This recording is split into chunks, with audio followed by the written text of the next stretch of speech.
৭১ মানবতা বিরোধী অপরাধের দায়ে এক যুগেরও বেশি সময় ধরে কারাগারে জামাত নেতা এটিএম আজহারুল ইসলাম। গত ৫ আগস্ট স্বৈরাচার শেখ হাসিনার পতনের পর অনেক রাজনৈতিক নেতাকর্মীর মুক্তি হলেও আইনগত প্রক্রিয়ায় চলমান এটিএম আজহারের বিচার প্রক্রিয়া।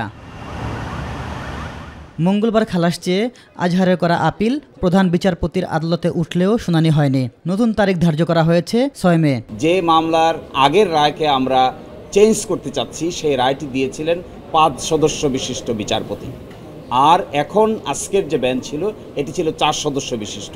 এই জন্যই পূর্ণাঙ্গ বেঞ্চে আগামী ৬ তারিখে গুরুত্বের বিবেচনায় কজ লিস্টে প্রথম হিসেবে রেখে এই মামলার শুনানি করার সিদ্ধান্ত নিয়েছেন। মানবতা বিরোধী অপরাধের দায়ে সব আসামিদের মৃত্যুদণ্ড দেয়া এবং কার্যকরের বৈধতা নিয়েও প্রশ্ন তুলেছেন জামাতের আইনজীবীরা। এ বিষয়েও শুনানি হবে ওই দিন। সকলের মামলার অতীতের রায়ের ব্যাপারে প্রশ্ন উত্থাপন করা হয়েছে। এই জন্যই মাননীয় প্রধান বিচারপতি মনে করছেন যে এত বড় প্রশ্নের সমাধান করার জন্য সুপ্রিম কোর্টের পূর্ণাঙ্গ বেঞ্চ একসাথে বসে যদি এই সিদ্ধান্ত নেন তবেই এটা আইনের দৃষ্টিকোণ থেকে এবং ভবিষ্যতের দৃষ্টিকোণ থেকে এটি উত্তম হবে।